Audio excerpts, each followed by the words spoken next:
Assalamualaikum warahmatullahi wabarakatuh. Bismillahirrahmanirrahim. Alhamdulillahirabbil alamin. Wassalatu wassalamu ala asyrafil anbiya'i wal mursalin sayyidina Muhammadin wa ala alihi wa sahbihi ajma'in. Rabbi shrah li sadri wa yassir li amri wahlul 'uqdatam min lisani yafqahu qawli. Rabbi zidna 'ilma warzuqna fahma. Allahumma nawwir qulubana bi nuri hidayatika kama nawwartal arda bi nuri syamsika.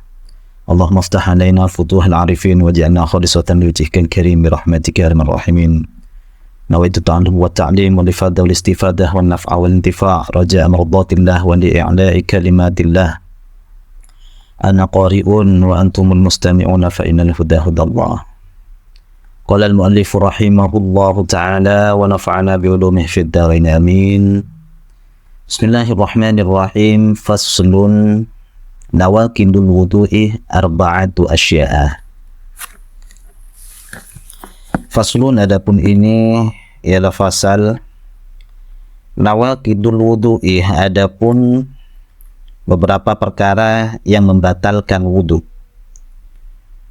Adapun beberapa perkara yang membatalkan wudu, perkara-perkara yang membatalkan wudu, arba'atu asya'a, yaitu ada 4 perkara. Fasal ini membahas tentang hal-hal yang bisa membatalkan wudhu. Kalau sebelumnya kita mempelajari tentang wudhu, rukun-rukunnya wudhu, kemudian syarat sahnya wudhu. Sekarang apa saja yang bisa membatalkan wudhu itu? Perkara-perkara yang bisa membatalkan wudhu itu ada 4 perkara. Al-awwalu, yang pertama adalah al-khariju min ahadis sabilain. Al-khariju, perkara yang keluar, min ahadis sabilaini, dari salah satu 2 jalan. Maksudnya 2 jalan di sini adalah min kubulin au duburin, dari kubul, baik dari kubul, kemaluan depan, au duburin atau dubur, kemaluan belakang. Jadi perkara yang bisa membatalkan wudhu yang pertama adalah sesuatu yang keluar, apapun itu bentuknya, baik berupa angin, rihin aw ghairihi, rihun aw ghairuhu. Rihun di sini, lafaz rihun menjadi badan dari al-khariju. Rihun aw ghairuhu, rihun baik berupa angin, aw ghairuhu atau selain angin atau yang lainnya. Jadi apapun yang keluar dari kubul, kemaluan depan, baik dari kubulnya laki-laki atau perempuan, au duburin, atau keluar dari dubur, ya, duburnya laki-laki atau perempuan, baik yang keluar itu berupa angin atau yang lainnya, maka itu bisa membatalkan wudhu. Keluar angin dari kubul ataupun dubur. Apakah bisa keluar angin dari kubul? Mungkin kalau laki-laki tidak kebayang, ya. Tapi kalau perempuan, ini juga ada faktanya, juga terjadi bagi perempuan mengeluarkan angin dari kubulnya, dari kemaluan depannya. Apalagi kalau perempuan yang baru-baru melahirkan, ini biasanya sering keluar angin dari kubulnya, dari kemaluan depannya, dari rahimnya. Intinya, ketika kubul atau dubur mengeluarkan sesuatu, apapun itu, berupa apapun itu, kering ataupun basah, angin ataupun yang lainnya, maka itu bisa membatalkan wudhu. Maka itu membatalkan wudhu. Illal maniyah, kecuali mani. Ini mani adalah sesuatu yang juga keluar dari kemaluan. Namun ini dikecualikan di sini, ya. Illal maniyah, kecuali mani. Berarti kalau kemaluan mengeluarkan mani, maka itu tidak membatalkan wudhu. Jadi mani itu tidak membatalkan wudhu. Mengapa? Karena mani itu mewajibkan mandi besar. Al-mujib lil ghusli fala naqdha bihi. Kenapa? Li'annahu awjaba a'dhamal amrayni. Li'annahu awjaba a'dhamal amrayni. Karena mani itu mewajibkan paling besarnya dua perkara. Wa huwal ghuslu, yaitu mandi. Jadi ada dua perkara yang mewajibkan mandi dan mewajibkan wudhu. Mani ini mewajibkan mandi.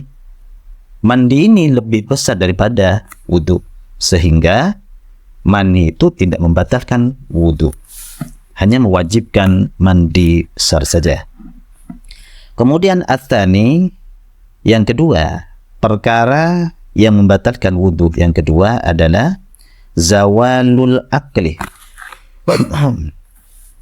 hilangnya akal, hilangnya kesadaran. Zawalul akli, hilangnya akal atau kesadaran. Hilangnya akal atau kesadaran binaumin, sebab tidur, au ghairihi, atau yang lainnya. Pembatal wudhu atau yang membatalkan wudhu yang kedua adalah hilangnya akal atau hilangnya kesadaran sebab tidur atau yang lainnya. Seperti gila, ya, hilang kesadarannya. Kemudian epilepsi, ayan, atau pingsan dan lain sebagainya yang bisa menghilangkan akal, kesadaran. Ya, hilangnya kesadaran itu bisa membatalkan wudhu. Hilangnya kesadaran itu membatalkan wudhu. Semisal kita tidur, kita tidak sadar, sudah hilang kesadaran kita. Kita punya wudhu, maka tidur kita itu membatalkan wudhu. Jadi tidur, yang kedua, yang membatalkan wudhu yang kedua adalah hilangnya kesadaran, baik itu sebab tidur atau yang lainnya. Illa naumah qa'idin, kecuali tidurnya orang yang duduk. Kecuali tidurnya orang yang duduk, mumakkinin maq'adahu minal ardi, mumakkinin yang menetapkan, yang menetapkan pantatnya, yang menetapkan bokongnya, maq'adahu, pada tempat duduknya, minal ardi, dari bumi. Jadi tidur itu menghilangkan kesadaran dan itu membatalkan wudhu, kecuali tidurnya orang yang menetapkan bokongnya, pantatnya pada tempat duduknya. Orang yang tidur duduk menetapkan bokongnya atau pantatnya pada tempat duduknya, tempat duduk apapun itu, baik di lantai ataupun di kursi atau dimanapun, pokoknya pantat ini menetap pada tempat duduknya sehingga tidak ada celah, ya, tidak ada celah untuk mengeluarkan sesuatu, untuk mengeluarkan angin misalnya. Maka orang yang tidur duduk itu, yang menetapkan bokongnya pada tempat duduknya, itu tidak batal wudhunya,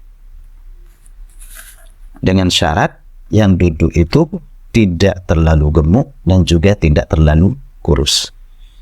Kalau seseorang itu terlalu gemuk, ya gemuk, maka dia tidak bisa memakin. Akan ada ruang, ya, meskipun pantatnya sudah ditempelkan ke tempat duduknya, namun tetap akan ada ruang terangkat. Akan ada ruang untuk keluarnya angin. Atau kurus. Kurus itu terlalu kurus juga itu tidak akan bisa memakin. Tidak akan bisa memakin meskipun dia sudah duduk, ya, tapi akan benggang, akan ada benggangan. Sehingga itu berpotensi untuk keluarnya angin. Kalau kita duduk untuk keluar angin, mohon maaf, untuk kentut saja itu sulit. Harus diangkat dulu. Jadi kalau pantat ini sudah ditetapkan di tempat duduk, ditempelkan ke tempat duduk, meskipun kita tidur, kalau kita tidurnya menetapkan pantat pada tempat duduk, maka itu tidak membatalkan wudhu. karena sulit untuk keluarnya sesuatu.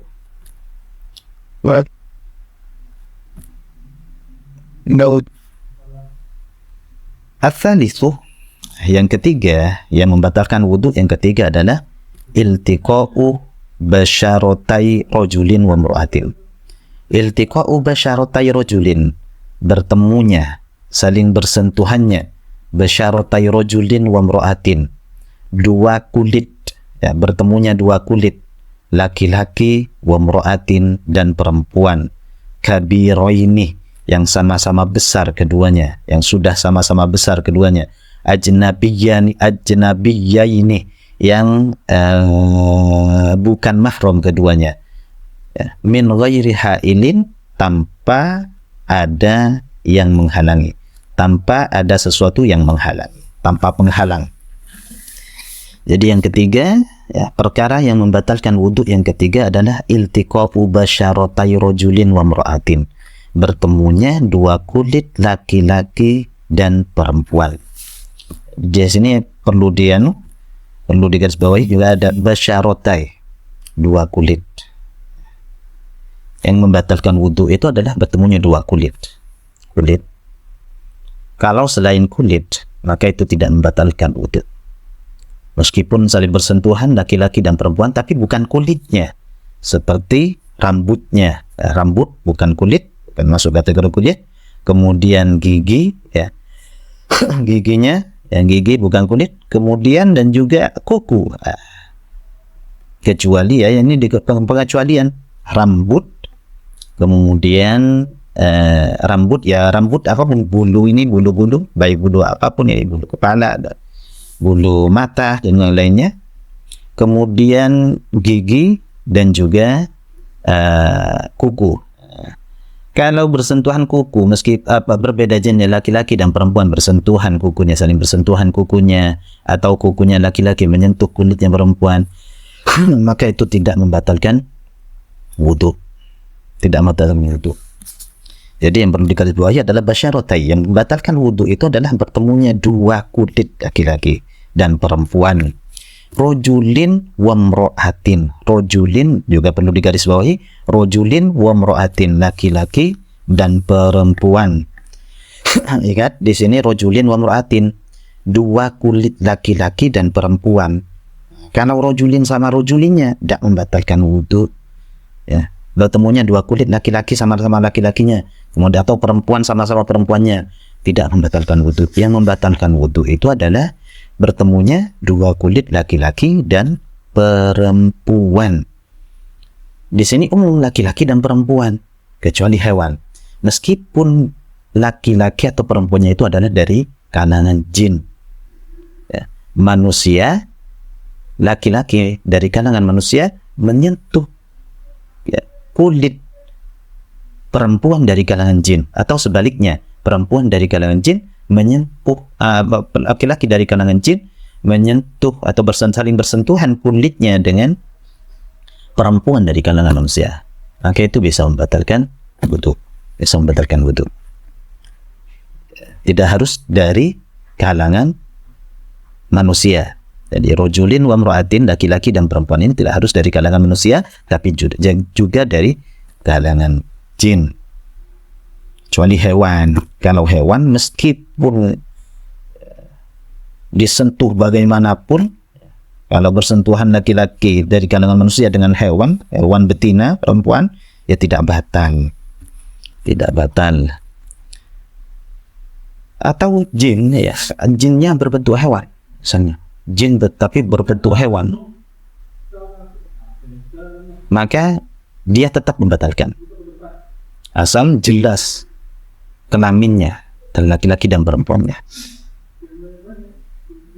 Kemudian juga perlu digarisbawahi adalah kabiraini, yang sudah keduanya sama-sama sudah besar, atau setidaknya sudah baligh, atau tidak baligh tapi sudah mencapai pada haddus syahwah, haddan tashtahihi at-tabi'i, ya, dawit tabi' as-salimah, dawit tiba' as-salimah. Sudah tidak baligh tapi dia sudah mencapai usia yang biasanya sudah disyahwati, biasanya sudah disyahwati oleh seseorang, ya, oleh orang yang mempunyai tabiat atau watak yang sehat, yang normal. Kalau di sini dicontohkan, ya, perempuan yang mempunyai tabiat yang sehat itu, ya, adalah dicontohkan di sini seperti Sayyidah Nafisah. Sayyidah Nafisah bintil Hasan, putrinya Sayyidina Al-Hasan bin Zaid ibnu Sayyidina Al-Hasan sibti Rasulullah sallallahu alaihi wasallam. Putranya Sayyidah Nafisah bintil Hasan bin Zaid, putrinya Al-Hasan bin Zaid, ya, putranya Sayyidina Al-Hasan sibti Rasulullah, putranya Sayyid Hasan cucu Rasulullah sallallahu alaihi wasallam, ibnu Sayyidina Ali karramallahu wajhah, putra Sayyidina Ali karramallahu wajhah wa radhiyallahu anhu. Kalau sekiranya anak laki-laki, ya, seorang laki-laki sudah mencapai usia, ini belum balik. Kalau balik, kalau sudah balik, sudah jelas menyentuhnya, ya, menyentuhnya itu batal, membatalkan wudu. Kalau belum balik, kalau dia sudah mencapai pada usia yang pada batas usia yang biasanya, ya, biasanya disyahwati. Syahwat itu apa? Syahwat itu adalah ayyamillah qalbu tilkan nisa ilaihi. Sekiranya hati perempuan yang dimaksud di sini adalah perempuan yang mempunyai tabiat yang normal, tabiat yang sehat. Dicontohkan di sini adalah Sayyidah Nafisah, bukan perempuan-perempuan pada umumnya. Sayyidah Nafisah yang dijadikan acuan, Sayyidah Nafisah bintil Hasan bin Zaid bin ibn Sayyidul Hasan sibti Rasulullah, itu yang dijadikan acuan. Kalau sekiranya itu sudah hati perempuan yang seperti beliau ini sudah bisa cenderung, artinya senang kepada anak laki-laki itu, maka dia, anak laki-laki itu sudah mencapai pada had dan tashtahihi, ya, sudah menyentuhnya, bisa membatalkan wudu. Atau kalau laki-laki sudah mencapai pada batas usia yang disyahwati, ini oleh, ya, kalau perempuan mencapai usia yang bisa disyahwati, ini bagi orang yang mempunyai tabiat yang salimah, tabiat yang sehat, yang normal, yang waras. Itu kalau dicontohkan di sini seperti kan Imam Syafi'i, laki-laki yang mempunyai, orang yang mempunyai tabiat yang salimah, yang waras, itu adalah seperti Imam Syafi'i radhiyallahu anhu. Ini yang dijadikan acuan seperti Imam Syafi'i, bukan laki-laki pada umumnya. Kenapa ya? Karena yang bisa menahan hawa nafsu itu ya seperti Imam Syafi'i ini. Kalau laki-laki pada umumnya, ya kadang meskipun anak di usia 6 tahun, 5 tahun, karena mempunyai watak yang tidak normal, tabiat yang tidak normal, maka dia kadang syahwat kepada anak itu. Bahkan banyak kasus juga kan, laki-laki mencabuli anak yang masih usia 5 tahun, 6 tahun. Jadi yang dijadikan acuan di sini adalah seperti, ya, dicontohkan seperti Sayyidah Nafisah. Kalau perempuan yang mempunyai tabiat yang salimah itu seperti Sayyidah Nafisah. Kalau laki-laki seperti Al-Imam Asy-Syafi'i radhiyallahu an, dan imam-imam yang lainnya seperti Imam Ahmad bin Hanbal, Imam Abu Hanifah, dan juga Imam Malik. Kemudian, ya, setidaknya di sini sama-sama besar, artinya sudah sama-sama balik. Ajnabiyaini, yang perlu digarisbawahi juga adalah ajnabiyaini. Keduanya, laki-laki dan perempuan yang saling bersentuhan kulitnya itu harus ajnabiyah, bukan mahram. Tidak ada ikatan mahram. Baik itu mahram nasab, mahram bin nasab, seperti ke ayah kandung, ibu kandung, nenek kandung, saudara kandung, ponakan, anak, cucu ke bawah, bibi, saudaranya ibu, saudarinya ayah, paman, itu mahram bin nasab. Atau mahram rodok, mahram susuan. Mahram susuan ini hukumnya sama dengan mahram bin nasab. Ini bapak susuan ke atas, ibu susuan ke atas, dan ke bawah juga, ke samping. Kemudian atau juga mahram bil musahara. Mahram bil musahara. Mahram bil musahara itu karena adanya ikatan pernikahan. Ini mertua, ya, mertua laki-laki dan perempuan, dan juga mertua laki-laki dan perempuan ke atas. Mertua laki-laki dan perempuan ke atas. Adapun ke samping, seperti saudarinya istri misalnya, atau saudaranya suami kalau perempuan, maka itu bisa membatalkan wudhu. Ipar istilahnya, ipar itu membatalkan wudhu. Atau bibi, ya, bibi mertua, bibi itu bibinya istri misalnya, itu membatalkan wudhu. Pamannya suami itu membatalkan wudhu. Yang tidak membatalkan wudhu adalah di sini intinya yang membatalkan wudhu itu adalah ajnabiyah ini, ya. Bertemunya dua kulit laki-laki dan perempuan itu yang ajnabiyah ini, yang bukan mahram. Baik itu mahram bin nasab atau mahram bil bil rodok susuan, atau mahram bil musaharah, ya, sebab adanya ikatan pernikahan. Tapi yang ikatan pernikahan ini yang ke atas dan ke bawah, ya, ke atas dan ke bawah. Maksudnya ke atas ke bawah, ke atas mertua laki-laki dan perempuan ke atas. Bapaknya mertua laki-laki, bapak ibunya mertua perempuan ke atas, atau anaknya istri yang ke bawah adalah anaknya istri, berarti anak tiri, ya, anak istri. Kemudian juga min ghairi hailin, min ghairi hailin, tanpa ada penghalang. Jadi bersentuhannya kulit, bertemunya dua kulit laki-laki dan perempuan ini yang membatalkan wudhu apabila tidak ada penghalangnya. Kalau ada penghalangnya, baik itu kain yang sangat tipis sekali, tapi menghalangi bertemu secara langsung dua kulit laki-laki dan perempuan ini, maka itu tidak membatalkan wudhu. Atau kotoran saking lama tidak mandi misalnya, kemudian tebal kulitnya sehingga tertutup dengan kotoran, maka ketika menyentuh itu kan tidak secara langsung menyentuh pada kulitnya, tapi menyentuh terhalang oleh kotorannya, itu tidak membatalkan wudhu. Istilah intinya, ya, bertemunya dua kulit laki-laki dan perempuan yang bisa membatalkan wudhu itu, yang pertama adalah harus dua-duanya adalah yang bertemu itu adalah kulit, sama-sama kulit, bukan rambut, bukan gigi, bukan juga kuku. Rambut, gigi, dan kuku itu menyentuhnya tidak membatalkan wudhu.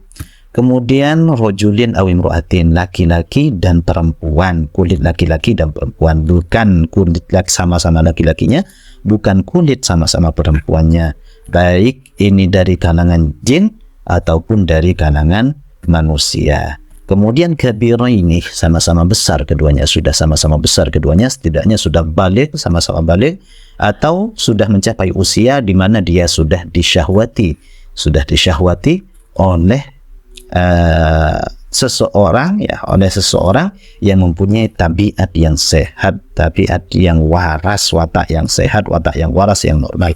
Kemudian ajnabiyah ini bukan mahram keduanya, laki-laki dan perempuan ini bukan mahram keduanya, baik itu mahram nasab, rodok, ataupun musaharah, bab adanya pernikahan. Kemudian yang terakhir min ghairi hailin, tanpa ada penghalang. Kalau ada penghalang, ya, bersentuhan kulitnya tapi ada penghalangnya, tidak bersentuhan langsung, maka itu tidak membatalkan wudhu. Kemudian ar-rabi'u yang keempat adalah massuku bulil adamiyyih. Yang keempat adalah massuku bulil adamiyyih. Ar-rabi'u, adapun yang nomor 4, perkara yang membatalkan wudhu yang nomor 4 adalah massuku bulil adamiyyih, menyentuh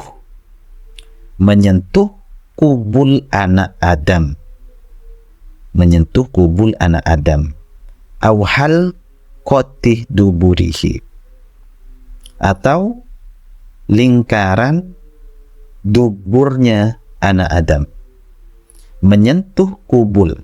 Kubul ini adalah kemaluan depan anak Adam, manusia, au halqati duburihi, atau lingkaran duburnya, kemaluan belakang, bibatnir rohati, dengan perut telapak tangan, atau dengan ya ini batnur rohah, ini batnur rohah,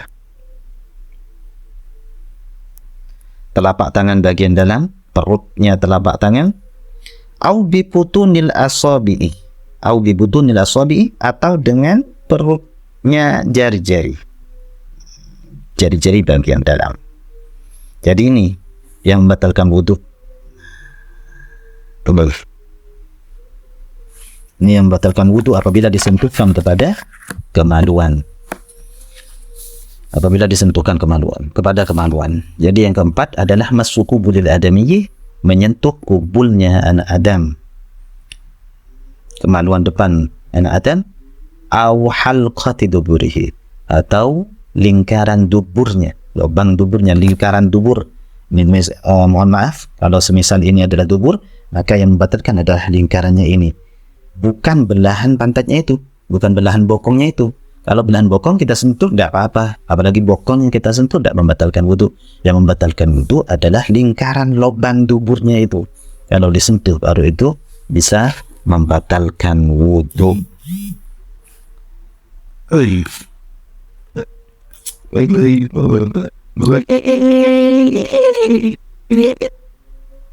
Meskipun menyentuhnya tanpa sengaja.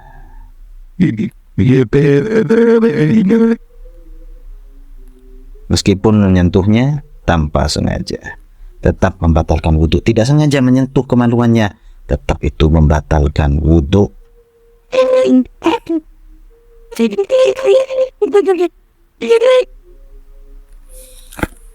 Adami di sini juga termasuk ya, juga termasuk anak jin juga ya. Di sini hanya menyebutkan adami, tapi juga anak dari kalangan jin juga bisa membatalkan wudu. Semisal kita menyentuh kemaluan baik itu kemaluan dari laki-laki atau perempuan ya, baik dari kalangan jin, kita sentuh kemaluannya, maka itu bisa membatalkan wudu. Kecuali ini ya, ini batasannya yang bisa membatalkan wudu. Ketika ini digabungkan, ya yang tertutup bisa membatalkan wudu. Yang kelihatan ini tidak membatalkan wudu, seperti ini kelihatan ujung jari-jari kelihatan. Ketika ini digabungkan, maka ini tidak membatalkan wudu. Dan juga sela-selanya di sini ini tidak membatalkan wudu, tidak membatalkan wudu. Kalau kita menyentuh kemaluan kita, semisal kita datang, misalnya kita sentuh begini ya, dengan ini, dengan pinggir-pinggirnya ini, maka itu tidak membatalkan wudu. Atau kita garuk tapi dengan ujung di sini yang tidak tertutup ini tidak membatalkan wudu ketika disentuhkan kepada kemaluan. Masukubulil adamiyyi aw halqati duburihi bi batni rahati aw butunil asabi'i. Ya. Jadi itu perkara-perkara yang membatalkan wudu. Jadi yang pertama adalah keluarnya sesuatu dari salah satu jalan dua, kubul ataupun dubur, sesuatu apapun, pokoknya kubul atau dubur, mengeluarkan sesuatu apapun itu bentuknya ya, maka itu bisa membatalkan wudu.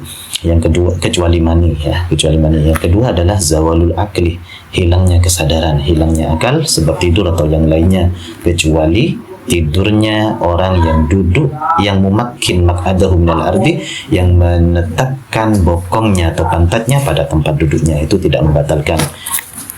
Kemudian yang ketiga adalah iltiqa'u basyaratai rajulin wa mur'atin, bertemunya dua kulit laki-laki dan perempuan yang sudah sama-sama besar ya, sama-sama baligh, dan juga bukan mahram keduanya, tidak ada ikatan mahram keduanya, dan tanpa penghalang ya, bertemunya dua kulit selain kuku, gigi, dan rambut. Yang keempat, yang terakhir yang membatalkan wudu adalah menyentuh kemaluan anak Adam.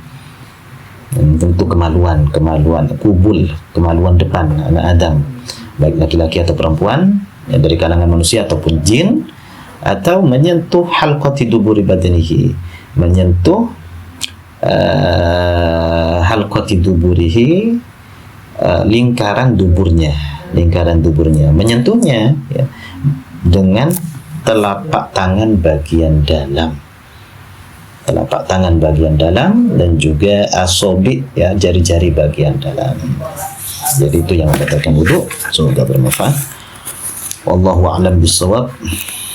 Assalamualaikum warahmatullahi wabarakatuh.